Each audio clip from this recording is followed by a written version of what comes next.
Hello बच्चों, नमस्ते। आज हम हिंदी शिक्षण में सेकंड यूनिट के बारे में अध्ययन करेंगे। सेकंड यूनिट जो है वो हिंदी की विभिन्न विधाओं से संबंधित है, जिसमें पहला आपका प्रथम जो प्रकरण है वो गद्य शिक्षण के बारे में है। जो गद्य शिक्षण वाली जो इकाई है, जो प्रकरण है, उसके अंतर्गत हम पढ़ेंगे हिंदी की विविध विधाओं का स्वरूप, जिसमें गद्य पाठ का महत्व, गद्य शिक्षण के प्रमुख सोपान, गहन अध्ययन से अभिप्राय या गहन अध्ययन के क्या सोपान है, उनका महत्व, उनके उद्देश्य, या गद्य शिक्षण से अभिप्राय, अध्ययन के सोपान, गद्य शिक्षण के उद्देश्य, या द्रुत पाठ या व्यापक अध्ययन की पाठ विधि, व्यापक अध्ययन व गहन अध्ययन का अंतर, दैनिक पाठ शिक्षण संकेत गद्य के यानी कि दैनिक पाठ योजना वगैरह के बारे में अध्ययन करेंगे। तो आज का अपना प्रकरण है गद्य शिक्षण। गद्य शिक्षण के बारे में जानने से पहले हम सभी देखेंगे कि हिंदी की 3 विधाएं होती हैं। हिंदी की 3 प्रमुख विधाएं कौन कौन सी होती हैं? गद्य, पद्य और व्याकरण। तो आज हम इन तीनों विधाओं में से गद्य शिक्षण के बारे में, गद्य के बारे में अध्ययन करेंगे। गद्य साहित्य की भी विभिन्न विधाएं होती है। जिस प्रकार हिंदी की 3 विधाएं है ना, प्रमुख 3 विधाएं, वैसे आती ये भी हिंदी में ही है। तो गद्य साहित्य की भी विभिन्न विधाएं होती है, जिसमें सबसे पहली है कहानी विधा। आप सभी जानते हैं कि कहानी विधा क्या है।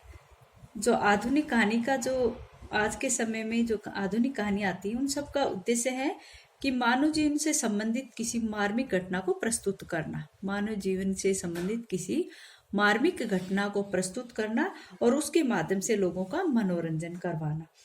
जो गद्य साहित्य है उसमें ये जो विधा है, कहानी विधा है, ये ऐतिहासिक भी होती है, सामाजिक भी होती है और मनोवैज्ञानिक भी होती है।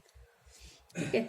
तो ये कथानकों के द्वारा हिंदी साहित्य की शोभा बढ़ाने वाली होती है। जैसे आपने हिंदी में सुना है नमक का दारोगा और भोला राम का जीव कहानी आदि कहानियां हैं। आगे जो नेक्स्ट जो विधा है वो है उपन्यास। उपन्यास यानी कि वह वस्तु जो हमारे पास रखी है, और वो कौन सी? जो हमारे जीवन के पास रखी है, उपन्यास। तो उपन्यास का भी जो प्रारंभ है वो भारतेंदु युग से माना जाता है। कब से माना जाता है? भारतेंदु युग से।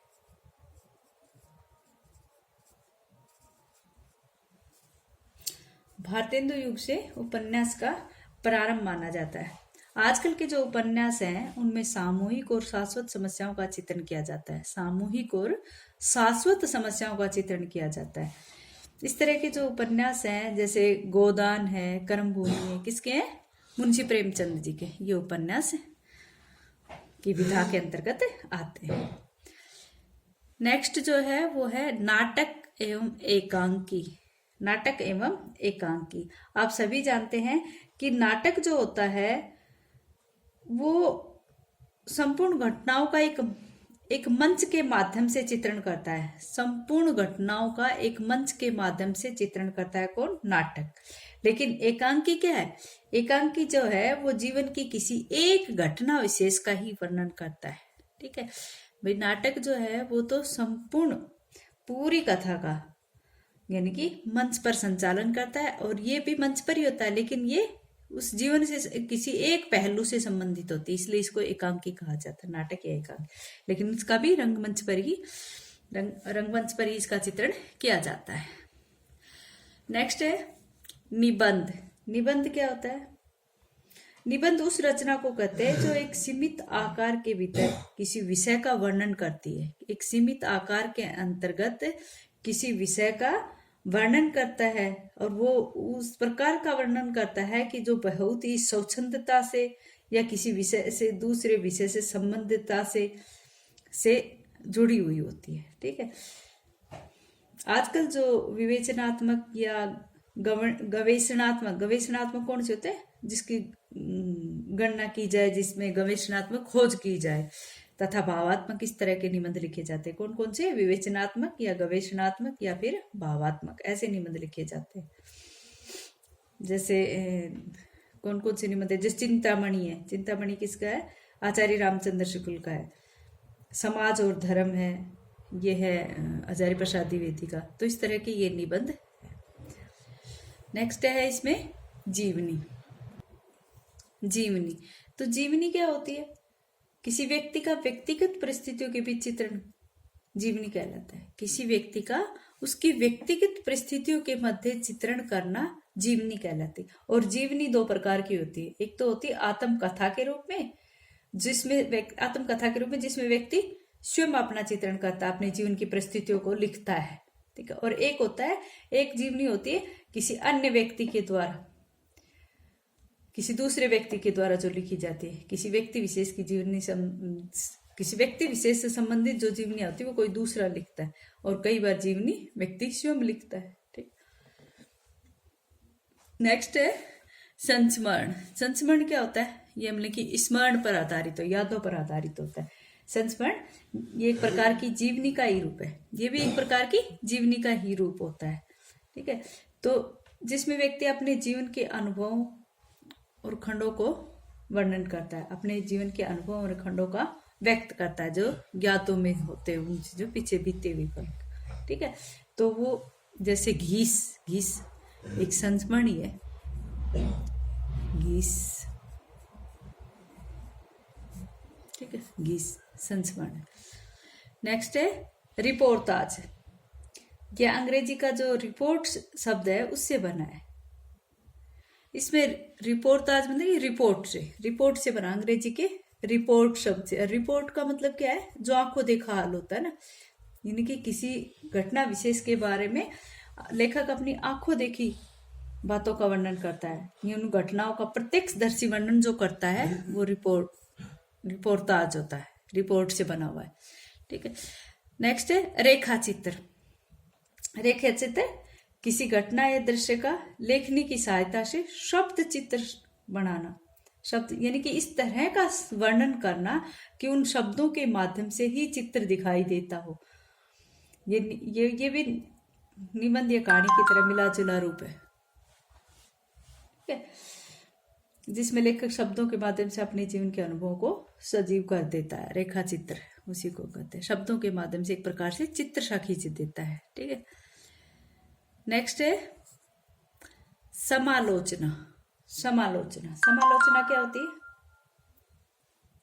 समालोचना के माध्यम से लेखक किसी रचना का मूल्यांकन करता है, अर्थात गुण या दोषों का वर्णन करता है।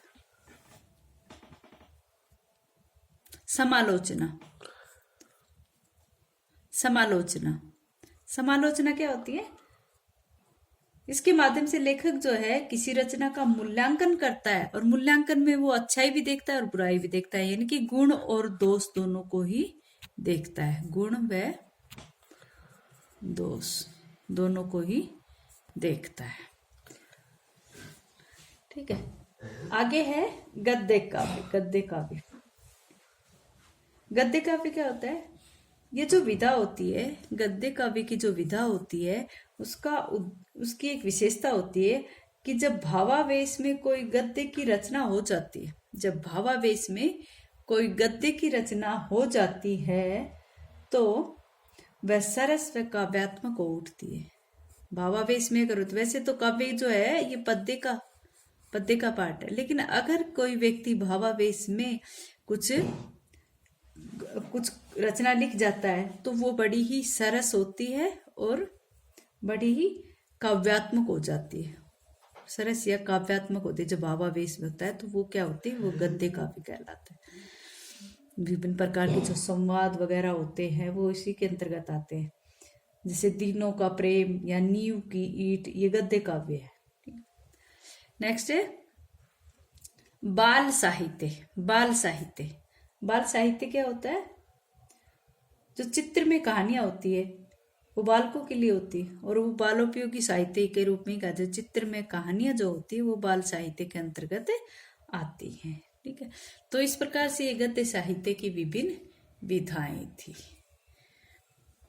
कितनी विधाएं थी? कहानी, उपन्यास, नाटक, निबंध, जीवनी, संस्मरण, रिपोर्टाज, रेखाचित्र, समालोचना, गद्य साहित्य, गद्य काव्य और बाल साहित्य। ठीक है, इस प्रकार से गद्य साहित्य की ये 11 विधाएं हैं। अच्छा बच्चों, आज इतना ही।